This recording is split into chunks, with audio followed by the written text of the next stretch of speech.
Hello, my name is Jennifer Pruitt, and I am an Associate Professor of Islamic Art History at the University of Wisconsin-Madison.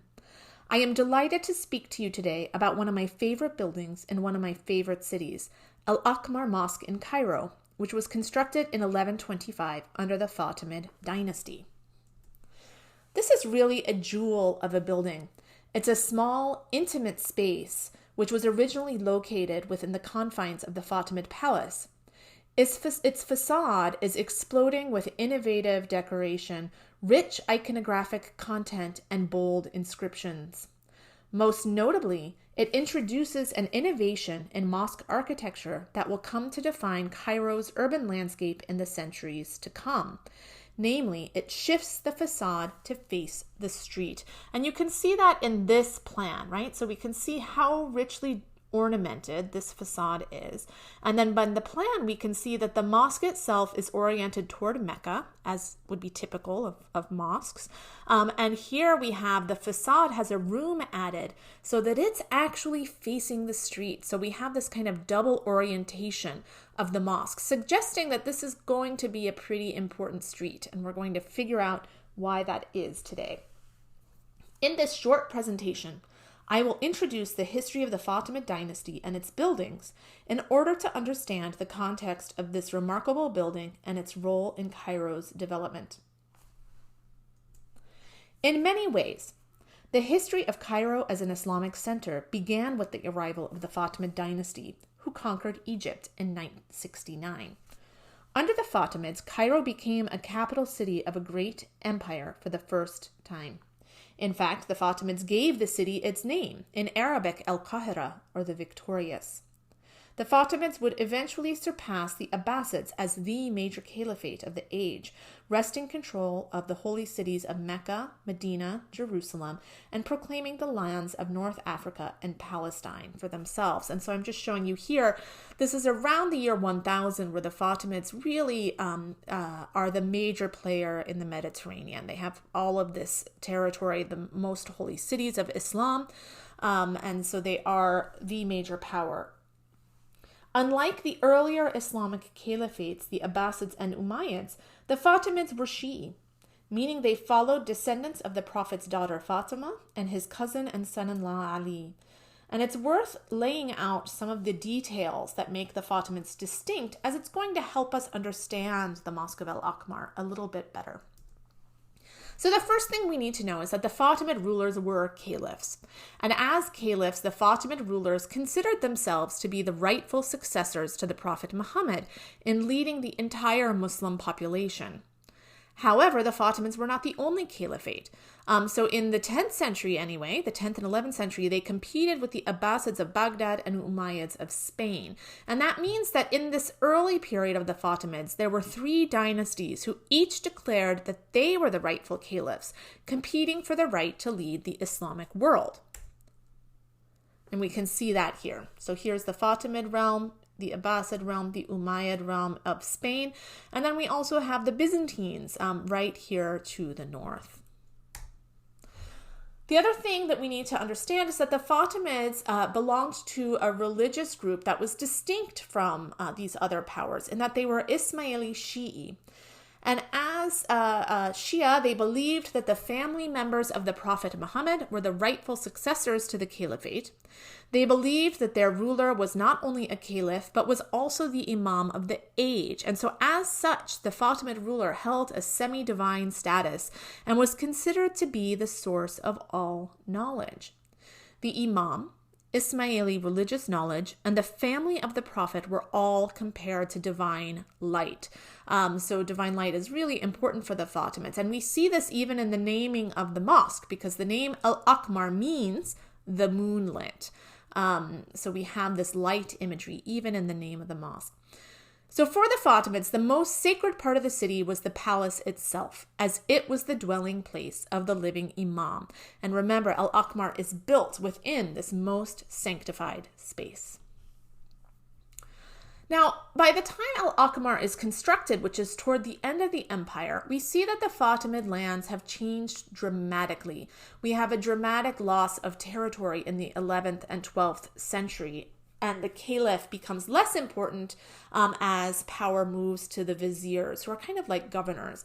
So just looking at this map, we can see here the old realm. This is the old territory of Fatimids. And by the 12th century, the Fatimids really just control Egypt and the Sinai Peninsula. So in this second chapter of Fatimid reign, so the reign in which Al-Akmar is constructed, we find that series of plagues and unrest and losses of territories really means that the Fatimid ruler, the Imam Caliph, becomes more important in his role as Imam for the faithful than for making any sort of legitimate claim for the caliphate. The viziers or governors become much more important. So the viziers are kind of the de facto rulers of the caliphate for much of this time. And with this transition, with this loss of territory, this rise of viziers, we see a move away from large congregational Friday mosques to smaller mosques and shrine. And is it within the context of rising power of viziers and a shift to smaller mosques that we can understand Al-Akmar? So to give you a sense, so I'm showing you here a Google Earth view of Cairo, where we can see the 10th and 11th century mosques of Al-Azhar and Al-Hakim. And you can see they're absolutely enormous, right? These are big congregational mosques meant to house a lot of Muslims. And then here we have this tiny mosque of Al-Akmar, right? It is a tremendously smaller scale than the earlier mosques that were built at the height of Fatimid power. And part of this is because it's built within the actual walls of the palace. So Al-Azhar and Al-Hakim, they're part of the palace city, but Al-Akmar seems to have been likely geared toward kind of private use by members of the court. It was constructed on top of a series of shops whose rents were waqf or endowed, or an endowment, which provided funding for this structure so that the shops below helped to support the structure above. The interior is a pretty simple, intimate space based on a hypostyle plan which typified mosque construction of the time. But this one's quite small. It consists just of 3 aisles here with keel arches. So this is the kind of very characteristic style of arch of the Fatimids that looks like the bottom of a boat. That's where we get this term, keel arch. The mosque itself is part of the palace. So I'm showing you here the walls of the palace city. And then here we have where the mosque is located within the kind of interior palace. Now, the medieval author Nasri Khusro described the palace as a series of pavilions, so that we have these kind of small monuments within the palace. So rather than these kind of big monoliths, our medieval accounts suggest that in fact Al-Akmar is part of this kind of series of pavilions. So it would have really been integrated into the look of the palace here. In particular, it was integrated into a space of the palace that was really important, that had tremendous kind of ceremonial and symbolic resonance, and that is Bain al-Qasrain, or between the 2 palaces, right? So this space in between the Fatimid palaces is where the imam would appear, in which ceremonial activities would take place, in which rulers would process from one spot to another. So it's this really important space, and Al-Akmar's facade is shifted to interact with that ceremonial space. So what does it say? So we know that with the shifting of the facade, this is clearly a building that wants to be in communication with the area around it. So let's take a look to figure out what it's trying to say. So first we read the inscriptions, and I want to turn here to this central roundel that has concentric circles with the names of Muhammad and Ali at the center. So of course this pairing would be very important for the Shia, because Ali is the rightful successor to the Prophet, and his family succeeds him, and that's how the Fatimids trace themselves. They trace themselves back to this family, and that's their right to rule. And we can see that pairing as well. This is the corner of the monument that has the names of Muhammad and Ali here as well. Surrounding the names of Muhammad and Ali, we have a Quranic verse that refers to Ahl al-Bayt. So this is the Arabic word or phrase that translates to people of the house. And it's in reference to the Prophet's family. Again, emphasizing the Fatimids' own claim to their legitimacy and emphasizing their Shi'i identity. Then we have a series of flutes that radiate out these kind of ribs that almost make this look like a sun, right? Like a sun that's radiating outward. And this light imagery is something that we find even more pronounced as we approach the building at, in this case, dusk and evening, where when the mosque becomes illuminated, we find that this medallion is pierced and that it illuminates outward, right? So we see this divine light imagery that we know is so important to the Fatimids, that we know is associated with the family of the Prophet, with Shi'ism, with their own identity. And we see that symbolically rendered on the facade of this mosque in the most important space of the city. We also have inscriptional bands here, here, and here, and these have more political messages. So in particular, they refer to the Vizier al-Ma'mun al-Bata'i, they refer to the Caliph of the time, al-Amir, and they refer to al-Amir's father. Now, this is important because we're finding that the Caliph and the Vizier get equal billing here, right? Again, kind of accounting for this different historical circumstance, that we know that the Vizier is mentioned as much as the Caliph. We also have the mention of the father, which is rather unusual for Fatimid inscriptions, and in this case is likely linked to the fact that there is a succession crisis going on at this point. So the Caliph really wants to have this link with his father. It also mentions a victory over the infidels, which is likely a reference to crusaders who are in operation of this time and who had just defeated the Fatimids in Palestine the previous year. So some other elements of the facade. There's so much going on here. We can see all of these niches. We see the muqarnas, that traditional honeycomb carving that typifies Islamic architecture, and this is our earliest example on a facade. We have the circles we just mentioned, and then we have these really kind of intriguing elements. So we have a grilled space, a grilled window with a lamp hanging in it. We have a vase with flowers coming out of it, and we have a door.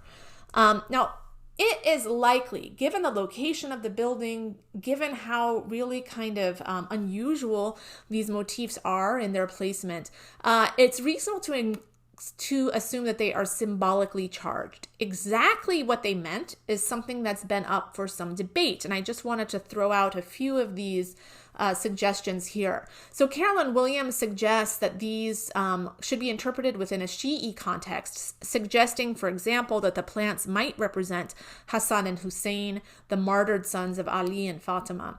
Doris Behrens Abu Saif interprets the facade's motifs within the context of Fatimid ceremonial practices, the appearance of the vizier and the imam within the city.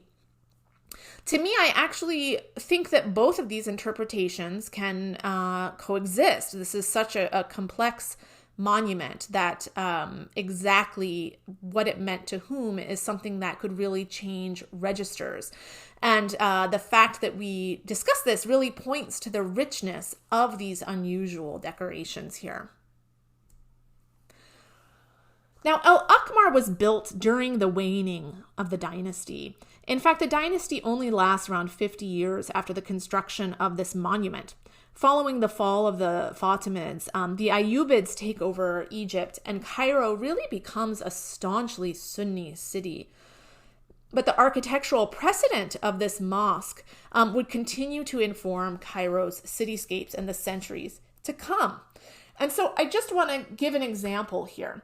So I'm showing you here that Bain al-Qasrain, even when the Fatimid palaces are no longer remain. Bain al-Qasrain, that ceremonial route, even to today, forms this artery in the center of Cairo, in the center of Islamic Cairo. Just up the road from the Mosque of Al-Aqmar, I'm showing you here a 13th century Mamluk complex, Qalawun. And you can see that Qalawun has actually also had a facade that's shifted, right? So this facade has been moved to accommodate that same ceremonial route. The building is still interacting with this, so it's continuing that precedent. We also have an extremely long inscription that lists all of the names and titles of the rulers of the Sultan at this time, so that we have tremendous decoration on the facade, and then incredible kind of symbolic meaning, or inscriptional meaning in this case, resonance within the facade. So all of these point to the enduring legacy of the Fatimids within Cairo. Thank you so much.